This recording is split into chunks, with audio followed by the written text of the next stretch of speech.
Amandla. Amandla.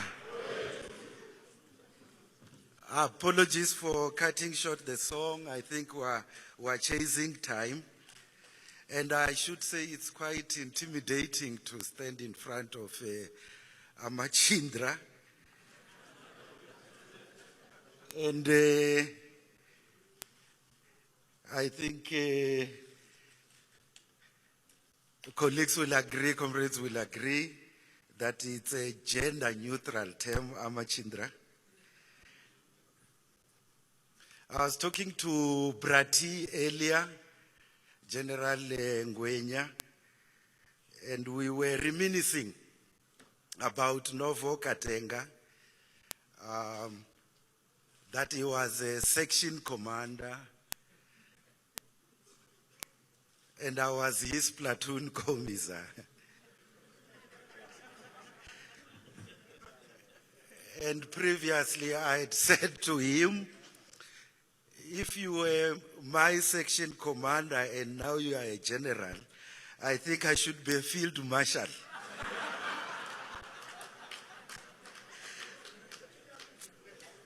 And his response, I think, is quite relevant to the discussion that we're going to have today. It's not what you did many years ago, but how you performed since then and what you do today to ensure that you influence what is happening in the country. It's about social agency to protect the ANC and defend the revolution.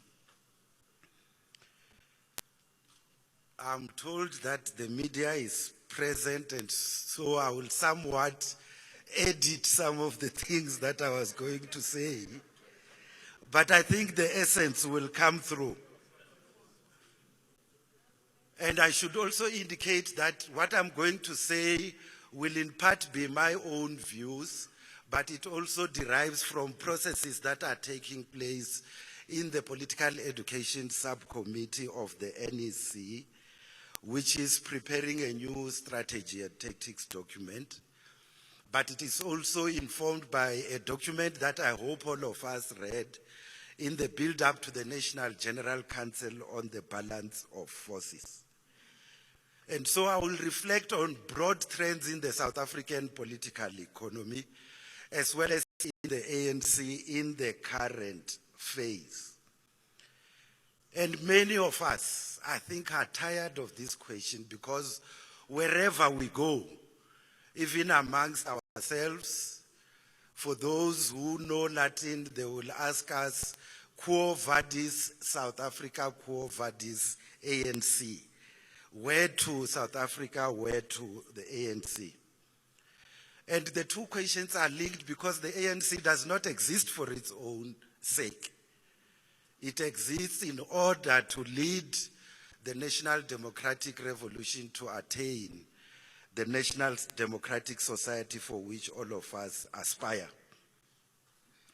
And this question, whether the ANC and the country are on the right track, arises because there are a variety of developments, macroeconomic, macro-social, macro-political, and otherwise, which are subtracting from brand ANC.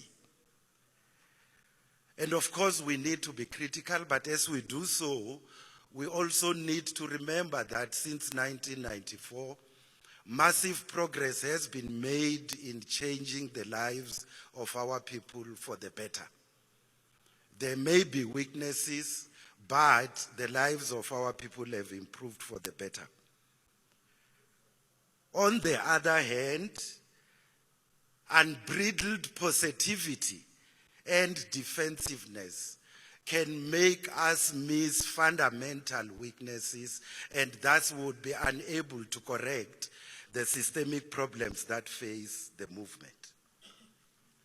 And so, quo vadis South Africa?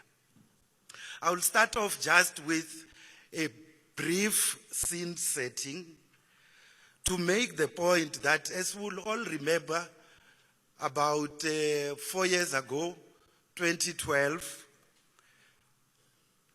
we adopted the National Development Plan with laudable targets for 2030, and all parties in Parliament then expressed their support for the NDP.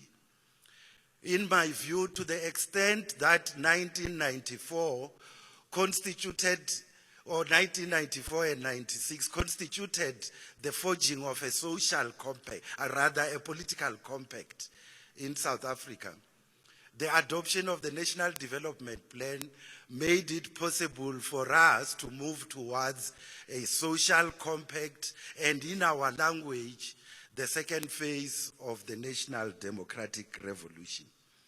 We might also be aware that after the elections in 2014, a medium-term strategic framework was adopted on the first steps to implement the NDP in the 5 years to 2019. The question, of course, does arise. Is the NDP being implemented? Is the MTSF being implemented? Of course, Comrade Jeff and others are doing their best, but I would say that the sense that one gets is that our leadership is consumed by other things, and therefore the jury is still out as to whether systematically we're implementing the National Development Plan. These issues also arose at last year's National General Council, and there was an inclusive process of self-reflection in the build-up to the National General Council. And many of us would be more or less happy with the resolutions that came out of the council, balance of forces, organizational issues, including the status of the Integrity Committee and so on. So yes, the right noises from the NGC. But there's been a legitimate criticism that some of these gatherings are starting to take the form, with apologies to Catholics who may be here, the form of confessionals.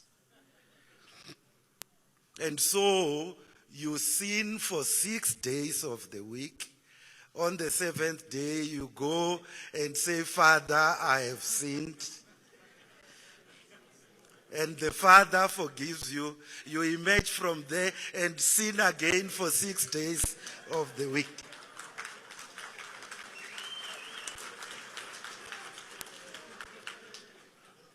What is encouraging, though, is that there is a new mood abroad within the ANC and the Alliance and in broader society.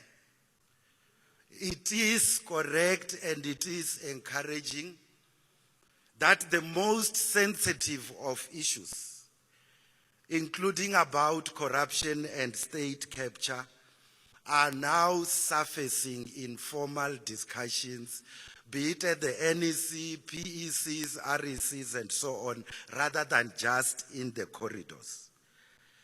It's a first step towards correcting these issues.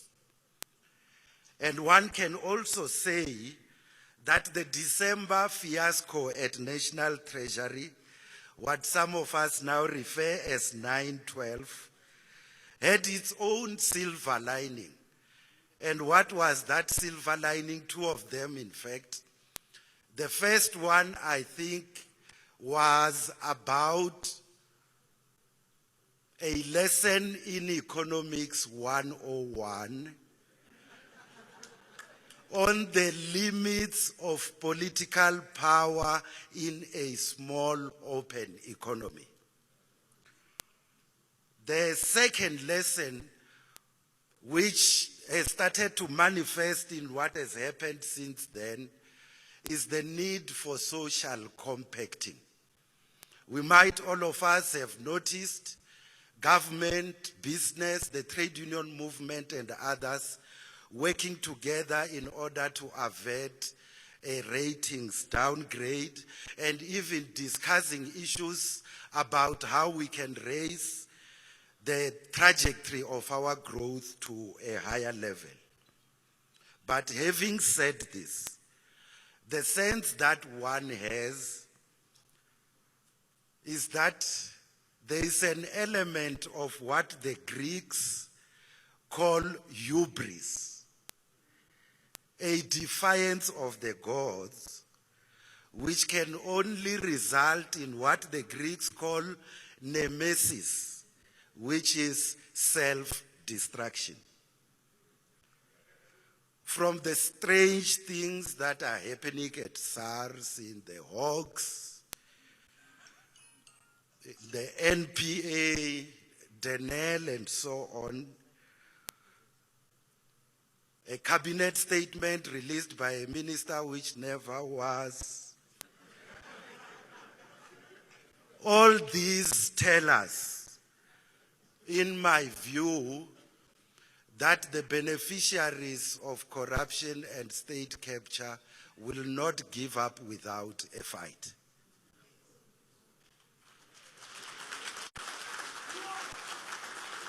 That we should internalize, because attached to that is the question, what should we do? The beneficiaries of state capture and corruption will not give up without a fight. Let me now just reflect on the electoral outcomes and their meaning for the ANC and the country. Starting off with the 2014 elections. In my view, one of the things that South Africa seems to have avoided is a case that has manifested in some countries in post-colonial Africa, and that is the entrenchment of ethnicity as the basis of self-image amongst the majority of the people. Whether we agree with them or not, one thing that we should celebrate is that the three largest parties in South Africa seem to have somewhat of a national footprint.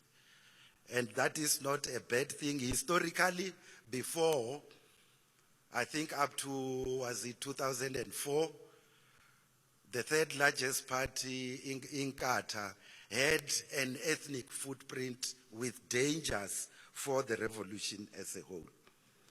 The second element from the 2014 elections is about what our Indian colleagues, comrades in the Indian Congress, call the fickleness of the middle class, which has resulted, as you know, in the routing of the Indian Congress in the last elections.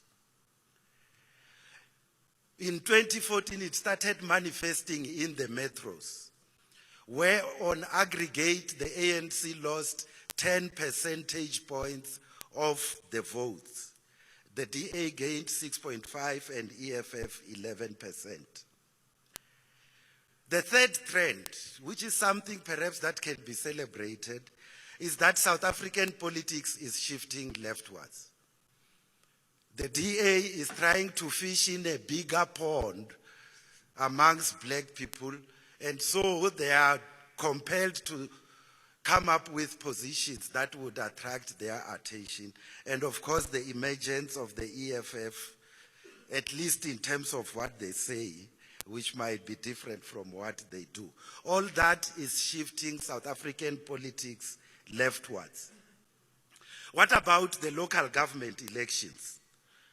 From there, as we all know, clearly the ANC is in steep decline. 65% 2006, 62 2011, and now 54%. And now it's not just the fickleness of the middle class. In fact, the biggest declines were in the Northwest first, Limpopo second, and I think Gauteng third. So even in the rural areas, we're starting to experience difficulties. Are the DA and EFF performing well and so stolen support from the ANC? The answer is no. and I will explain why. The DA grew from 16% to 24% between 2006 and 2011. But from 2011 to 2016, it was only from 24 to 27%. So their growth is leveling out. With the EFF,